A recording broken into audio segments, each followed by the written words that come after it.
మోకాళ్ళు నొప్పి రావడం అన్నది ఒక సెట్ ఆఫ్ పీపుల్లో వయసు దాటిన తర్వాత 50 ఏళ్ళు దాటిన తర్వాత ఏ దెబ్బ తగలకుండా మోకాలు నొప్పి వస్తుంది. దానికి కారణం మీ అందరికీ తెలుసు, గుజ్జు జరిగిపోవడం. ఇంకొక సెట్ ఆఫ్ పీపుల్ ఉన్నారు. వాళ్ళు ఎవరంటే యంగ్స్టర్స్, 25-35 మధ్యలో, 25 నుంచి 40 మధ్యలో ఎవరికన్నా గేమ్స్ ఆడుతున్నప్పుడు ఇంజరీస్ అవుతాయి, దెబ్బలు తగులుతాయి, అప్పుడు మోకాలు నొప్పి వస్తుంది. ఎక్కువ మెట్లెక్కి దిగే వాళ్ళకి చిన్న వయసులోనే మోకాలు నొప్పి వస్తుంది. మరీ ముఖ్యంగా దెబ్బ తగిలింది, మీకు క్రికెట్ ఆడుతున్నారు, వాలీబాల్ ఆడుతున్నారు, పికిల్ బాల్ ఆడుతున్నారు, టెన్నిస్ ఆడుతున్నారు, మోకాల్లో నొప్పి వచ్చింది, టక్కన ఏదో స్లిప్ అయింది, బైక్ నుంచి పడిపోయారు.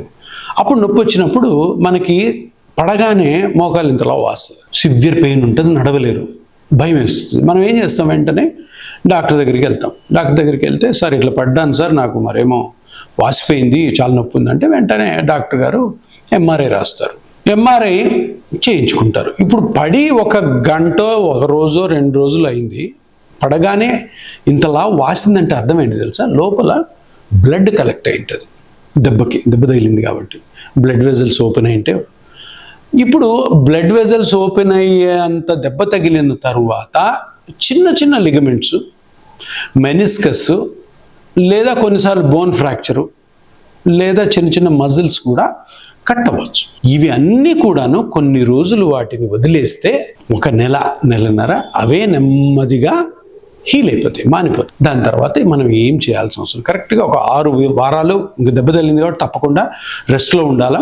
అది ఎట్లా రెస్ట్ ఉండాలో డాక్టర్ గారు చెప్తారు, అంతే. అంతేగాని వెంటనే నెక్స్ట్ డేనే నీకు ఏసీలు కట్ అయిపోయింది, వెంటనే ఆపరేషన్ చేసేయాలి, ఇది మెనిస్కస్ కట్ అయింది, వెంటనే ఆపరేషన్ చేయాలి, అస్సలు చేసుకోకూడదు. దీనివల్ల నష్టం ఏంటంటే, ఆల్రెడీ దెబ్బ తగిలిన మోకాలలో ఆర్థరోస్కోప్ చేసో లేదంటే ఓపెన్ చేస్తే మీకు ఫ్యూచర్లో మోకాలు గుజ్జు అరిగిపోవడం అన్నది చాలా ఫాస్ట్గా జరుగుతుంది.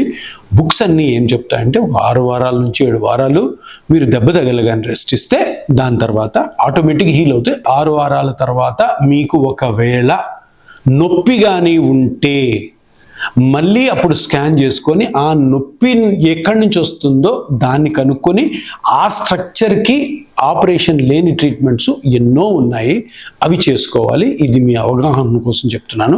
ఒకవేళ 6 వారాలు 7 వారాలు లేదు, ఒక 2 నెలల తర్వాత ఇప్పుడు ఏసిఎల్ టేర్ అయ్యి ఆపరేషను తప్పకుండా ఎప్పుడు చేసుకోవాలి అంటే, మీరు నడుస్తున్నప్పుడు మీ కాలు స్లిప్ అవుతుండాలి. దాన్ని ఇన్స్టెబిలిటీ అంటారు.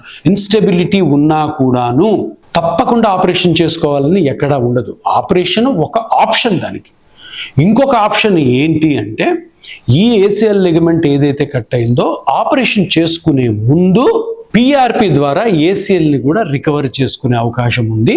తప్పకుండా ఈ ఏసిఎల్ లిగమెంట్ టేర్ అయినా కానీ, మెనిస్కస్ టేర్ అయినా ఉన్నా కానీ వెంటనే ఆపరేషన్ పోకుండా ఈ పిఆర్పి తోటి దీన్ని రికవర్ చేసుకునే ప్రయత్నం చేసి, ఎందుకంటే చిన్న ఇంజెక్షన్తో కూడా న్యాచురల్గా మీ బ్లడ్ నుంచి అయిపోతుంది కదా, దాని తర్వాత కూడా ఇబ్బంది ఉన్నప్పుడు ఆపరేషన్ తప్పకుండా కన్సిడర్ చేసుకోవచ్చు. తొందరపడి దెబ్బ తగిలిన 2 రోజులకి ఆపరేషన్ వెళ్ళడం, లేదా మీకు ఇన్స్టెబిలిటీ లేకుండా, లాకింగ్ లేకుండా ఓన్లీ పెయిన్ ఉంటే కూడాను ఆపరేషన్ అవసరం ఉండదు. ఆ నొప్పికి కారణాలు కనుక్కొని, అది కార్టిలేజ్ వల్ల అవ్వచ్చు, కొల్లెటరల్ లిగమెంట్స్ వల్ల అవ్వచ్చు, మజిల్ ఇంజరీ వల్ల కూడా అవ్వచ్చు, దాన్ని ట్రీట్ చేసుకోవడం ద్వారా ఆపరేషన్ నుంచి మనం దూరంగా ఉండొచ్చు.